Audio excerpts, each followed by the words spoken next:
thing sounds awesome. So, what is up guys? Dakota here. Welcome back to the channel. So today's video, we're just going to kind of talk about the newly released-ish, because it came out technically about a week or so ago, updates to the JL Wrangler for 2024. We're going to talk about kind of some of the good, some of the stuff that maybe, I wouldn't call it bad, but maybe there's some lacking stuff. So we're going to head to the garage and we're just going to kind of sit down and talk about it. Okay, so let's not waste any time. Let's go ahead and get right into it. So for 2024, the Jeep Wrangler got a mid-cycle refresh, not a completely new design. You know, it's not like it was when it went from JK to JL platform. It's the same platform, just a mid-cycle refresh. So what I'm going to do is we're going to talk about some of the things, talk about some stuff I think is cool, some stuff that's not so cool, and some stuff that I really feel like they should be changing as well. So first things first, looks-wise, there's a few new wheel designs depending on which model you get, and there's also a new grille, which, you know, is basically just a little bit wider, a little bit more angular in some spots. Looks-wise, it's basically the same, but you got some slight changes, again, wheel design and grille. For Rubicon models, you get a standard floating rear axle, which basically, without getting into too much details, basically just kind of redistributes where the weight and the load goes instead of being on the diff to where the vehicle can now tow more. So they say that it can now tow up to 5,000 pounds, which is about 1,500 pounds increase compared to a previous JO, which is pretty solid. Now, I haven't seen them mention specifically, like if that's going to be also, if the two-door Rubicon is going to get a benefit in the towing area. If we're judging by how they've been treating the two-door, probably not. It's probably going to stay at the same 2,000 pounds, which compared to say like a two-door Bronco that can tow 3,500 pounds, you know, we'll see. Again, I haven't seen anything specific on if the two-door gets a increase in towing as well.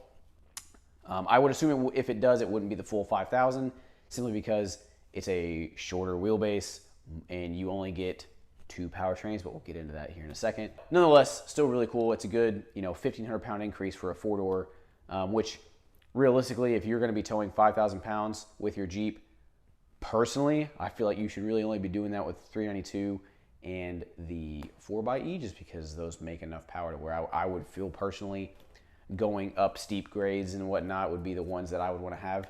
Next, in the interior, you get a new 12-inch screen, which is nice. Got a new redesign there. So the air vents kind of moved from the sides to kind of down below, and they're a lot thinner for the center air vents.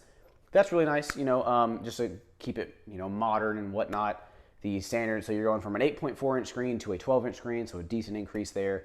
You're supposedly going to be able to store your like off-road trail maps and things like that on there, which would be pretty cool. Other interior changes, they changed the seat design, which if you have them back to back, you can sort of kind of tell, but they look fairly similar. And obviously I haven't sat in it to tell, but just from what I've heard, it's very similar, but they do say they've made some changes to the seats. Another addition to the seat is you can now have power seats in the new JL, which I don't really care about.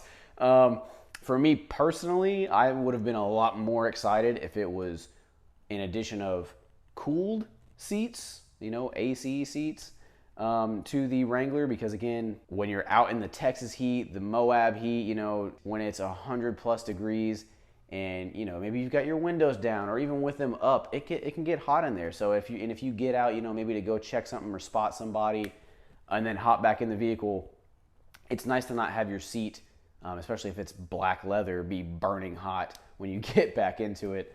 That would have been something I would be more excited about than a power seat, because quite frankly, I don't really care about that. I'm sure there's some of you guys that do, but for me, I mean, I can take it or leave it. It doesn't make me go, wow, finally. I'm just like, okay, like, you know, whatever.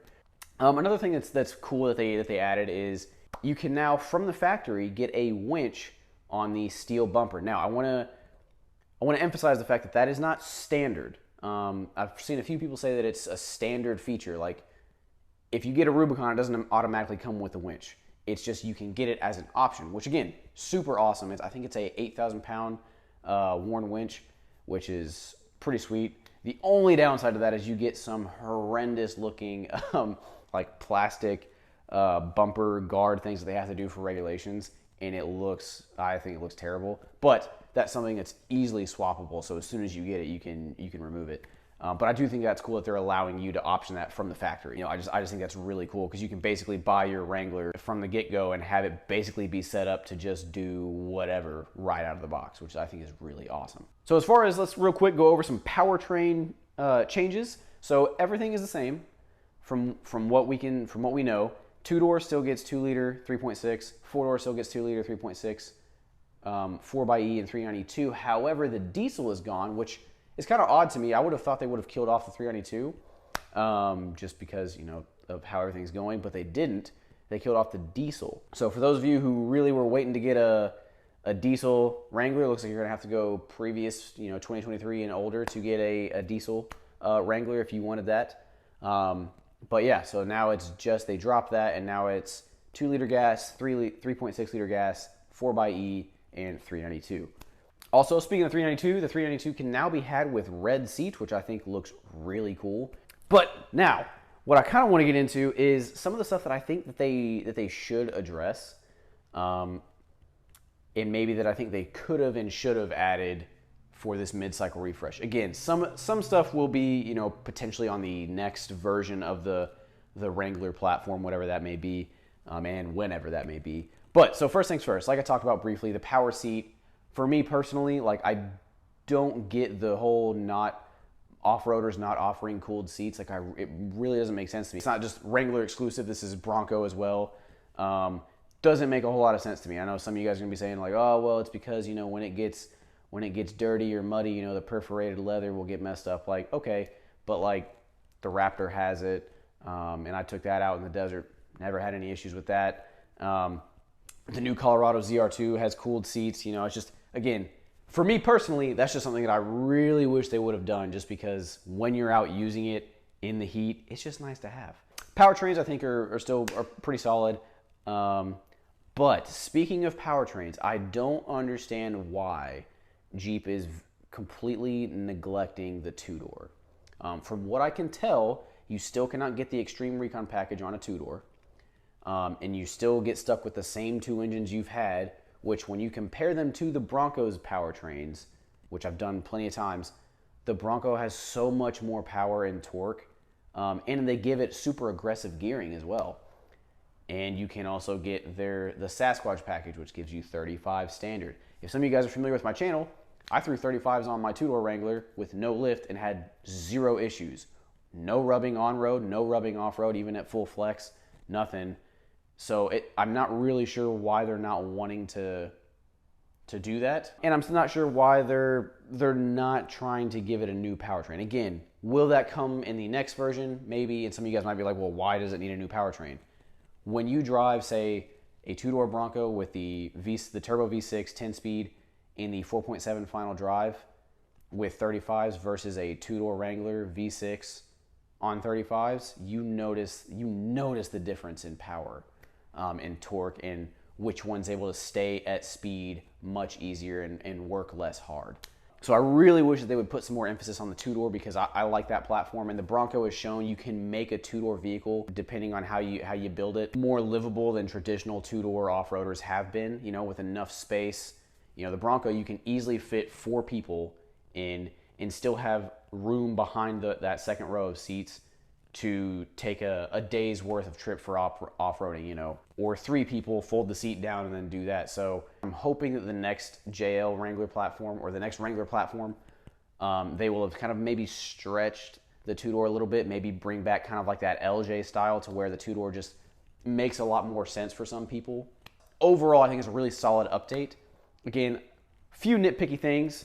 Now, will I be trading in, say, my 392 for the new 392 with the red interior and all that stuff? No, just because a slightly larger screen, red leather, and a power seat doesn't really mean much to me. And the towing, again, if I'm gonna tow more than 3,500 pounds, we'll use the Tahoe. So for me personally, I'm not gonna be upgrading.